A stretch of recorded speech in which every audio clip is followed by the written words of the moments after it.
Hi everyone. How are we? Good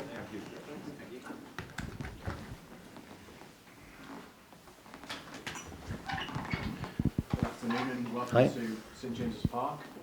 We're delighted to welcome Eddie Howe as the club's new head coach. We're going to start with broadcasters.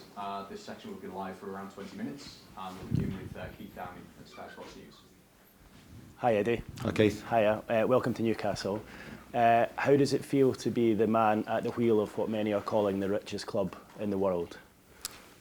Well, it feels fantastic to be head coach of Newcastle. I'm absolutely honoured, privileged. It's an incredible moment in my life. And judging by the reaction I've had and how the 2 days of training has gone, it's been a really positive start. So I'd like to thank everyone who supported me and the board here for trusting in me in this important job.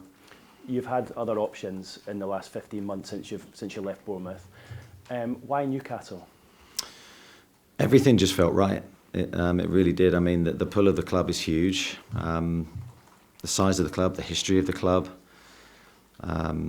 obviously the new ambitious plans, the new owners when meeting them, knowing some of the players, the squad. I just thought it was a perfect fit for me. Yes, I've had lots of other options, but I wanted to take my time and really utilise my time away from the game. I feel refreshed, energised, and ready to start work. What have the new owners had to say to you and what targets have they set you? We've had some really good conversations. I've been very, very impressed by their vision of the club, but to be honest, I haven't delved into that too much because it's all about the short term.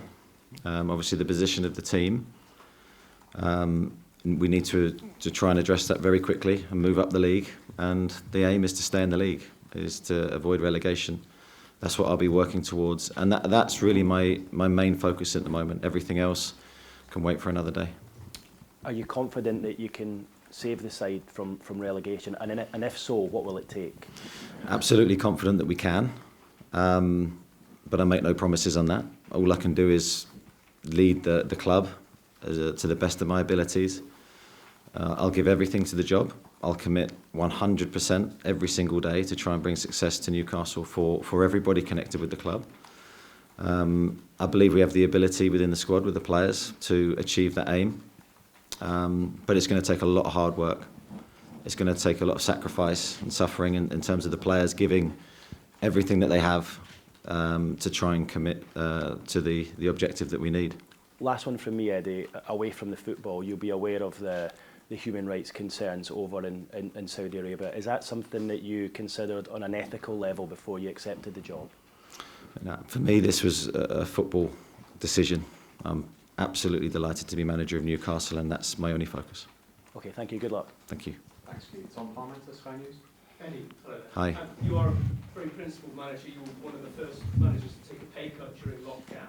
How have you reconciled those principles with the project here that many people have described as immoral money from Saudi Arabia?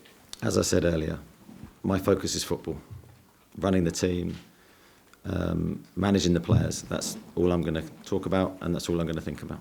But life isn't just about football, is it? I think there are bigger concerns and many questions about the project. What questions have you asked about the project? As I said, I'm going to repeat myself. It's about football for me. That's all I'm going to concern myself with. Thanks, Tom. Andy Sixsmith, the LP. Hi Eddie, you talk about how privileged and how honoured you feel to be the new head coach of Newcastle United. How much harder did that hit when you walked into St James's Park today? Yeah, it was only the first time I've been here was 10 minutes ago, and obviously not ever, but as manager of Newcastle. And it was an amazing feeling. I can't describe it. I think when you walk through the doors, and you walk down the tunnel, and you imagine bygone eras, previous players, previous managers, and the names connected with those walks down that tunnel. I think it's incredible, and it's certainly brought a feeling that I've rarely experienced in football. How important in your development as a manager has the last 15, 16 months been? From what you've learned, how are you applying that in Newcastle? Yeah, huge. I think I said I was going to take a year out, so this is internally, obviously not publicly. It was, I'm going to take a year. I'm not going to take a job. It didn't matter what job came up in that year. I felt I needed to reset, recharge. and re-educate myself and take myself away from the thought of taking a job and commit to my family for a period of time, and then commit to coming back better. And that's always been, even in work, that's been my focus, self-improvement.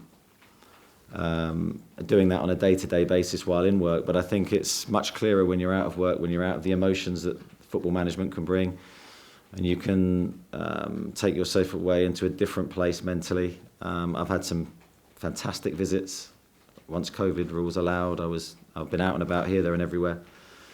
And I think I sit here now a better manager than I was, even though people would say we've been out of the game and question that. But for me, I'm more relevant and more in touch than I've ever been in terms of what's going on at the top level.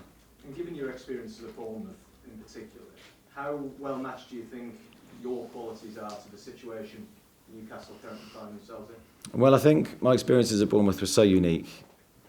From the first season that I had, trying to keep the club in the Football League and the existence of the club being under threat if we failed, that's huge pressure.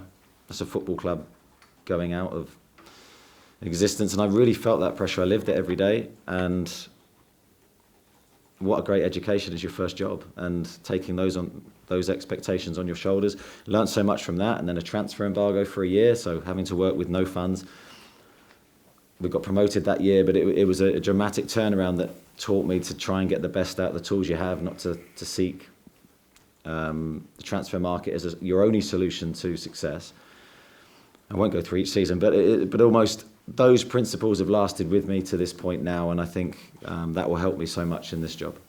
And you've already kind of seen the level of fanaticism from the fans. I think there was one who waited 12 or so hours yesterday outside the training ground. How do you react to the welcome that they've already given you here on Tyneside? Yeah, it's been absolutely incredible. I mean, I'm not on social media myself, so I haven't probably fully sampled everything that people have said, which is probably a good thing.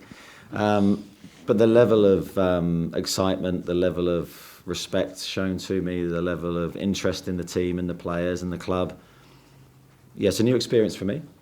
Something that I will relish, and I will, really buy into that culture that is here with how everyone thinks of their football club, and I will treat the football club with as if the club was my own family, and do the best for the team and for the supporters.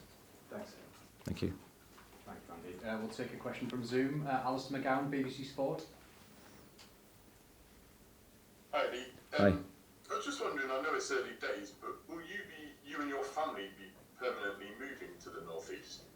Yeah, absolutely. That is the plan. For me, that's so important that I commit to the area. I think with the hours that I'm going to work, if I didn't bring my family with me, then there's absolutely no chance I will ever see them. So I don't want to be that kind of parent that's not there for their sons and husband as well. So the plan is to move them up probably sometime after Christmas. My immediate focus will be two great, and obviously the boys are at school, so it's not possible before then. But no, I'm all in here. I'm going to bring the family with me, and they're excited to come. And also, I was just going to ask about, you mentioned there about the visits that you've been away and you're a better manager now. I just wondered if you could describe how you're a better manager now. I just feel more educated on certain things to do with the game. I feel better organised because I've spent a lot of time, without going into the intricacies of what I've done, but sorting out a lot of my training sessions into a digital format. So many different ways. It's difficult to communicate it necessarily in one sentence, but I feel my way of working now will be a lot more streamlined. Thank you, Alistair. We'll take a question from Mark Staniforth on Zoom from PA. Mark? Hi, Eddie. I understand Michael Edwards' departure from Liverpool is going to be confirmed this afternoon. Is that because he's joining you? As far as I know, absolutely not. No, I know nothing about Michael Edwards' future. He's someone that I hugely respect in the game and in what he does and what he's done for Liverpool. But no, as I said before, my main focus since coming to Newcastle has been on the players that are currently in the team, not focused on January, not focused on anything outside than what influences the team against Brentford. Okay, Okay, back into the room. Don Hewlett, BBC Look North. Hi. You've obviously had a couple of sessions with players now. Have you had a chance to identify what the main areas to work on are going to be? The first thing I'd say about my 2 days with the play, you can hear from my voice that I've been doing quite a bit of shouting. So excuse the sound of it because it's not its normal pitch. But it's been a really good 2 days training. We've worked the players hard, but I think it's been very, very good in terms of what we've delivered and what they've delivered back to me. In terms of the areas that we need to improve, I think that's something, as I said, I've watched a lot of football, did some media work also in my time off, which helped me stay very up to date with what teams were doing. So I'd watched Newcastle quite a bit before obviously coming here, and I feel I have a good idea of the team's strengths, weaknesses and areas that we can improve. The fans want to see attacking football, but we know that defending is what Rafa uses called the short blanket. You know, you go too much, pull the blanket up too much and your feet are exposed. Do you think that's still a problem? I think, yes, the game is always about how much you commit one way or the other. But I think if you've watched my Bournemouth teams, I think we've always tried to be on the front foot, play brave football, play attacking football. I'm not going to suddenly come here and be a different manager. I'm not going to come here and do something I've never done. Some things might take more time than others. I'm not going to say we're going to be expansive and totally radically different. But over time, I'd like to think you'll see positive changes in our execution of what we try and do. Because ultimately, I want to see the type of football that entertains, that excites people. And I think that's the type of football that Newcastle supporters want. And I will try and give them that, obviously, while getting the results that we need. And just finally for me, can you confirm who your backroom staff are going to be now? Yeah, coming with me, Jason Tindall, Stephen Purchase, Simon Weatherstone and Dan Hodges. And Graham Jones is still in the mix? Graham Jones is still in the mix, and I'm delighted to work with Graham. I think adding someone to my backroom team was something that I'd looked at and considered during my break, and it's something that I positively wanted to do. So having Graham already here in situ, and he's someone that I know and respect and really like, I think it's going to be a perfect match for us. Just to add that, we'll make a formal announcement shortly on backroom staff as well. And we'll go to Simon O'Rourke, ITV Time Tees. Hey. Given that the league table tells you there's no time to wait, how useful is it to you that you've got, albeit not the full squad, a bit more than 3 days to prepare them for your first game? Yeah, I think the international break has come at a good time for us. As I said, the work that we do between now and then is going to be hugely important. It's a shame it's not the whole squad because certain players are going to miss out on key work, but it is what it is. I think we'll benefit from this very short window that we have to get ready for the next game. What's your assessment of the league table and therefore what's your assessment of the task ahead for Newcastle? Task ahead is huge. It's a very, very difficult challenge. I'm under no illusions. I'm not saying it's going to be easy. We have a very, very difficult fixture list ahead in December. But I think all we can do, I know it's a cliche, but all we can do is look at on the horizon of the next game, try and win that, and then try and be better and prepare for the next game after that. I think there's no magic wand. It's going to take a lot of hard work, instilling what we want in the players very quickly. Their application so far has been hugely impressive, but we're going to need that to be consistent for us to get there. And finally, the new ownership has said that they want to go to the very, very, very top of the game. Can you be the person to take them there? I hope so. But I've been in football long enough to know that to look too far ahead is absolutely a waste of energy, a waste of time. My only focus is on the very, very short term.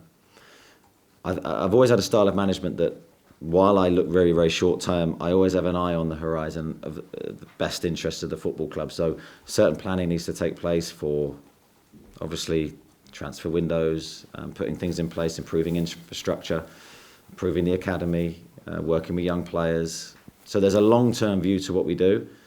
But I know in this job currently, I'd be foolish to take my eye off what's immediately in front of me.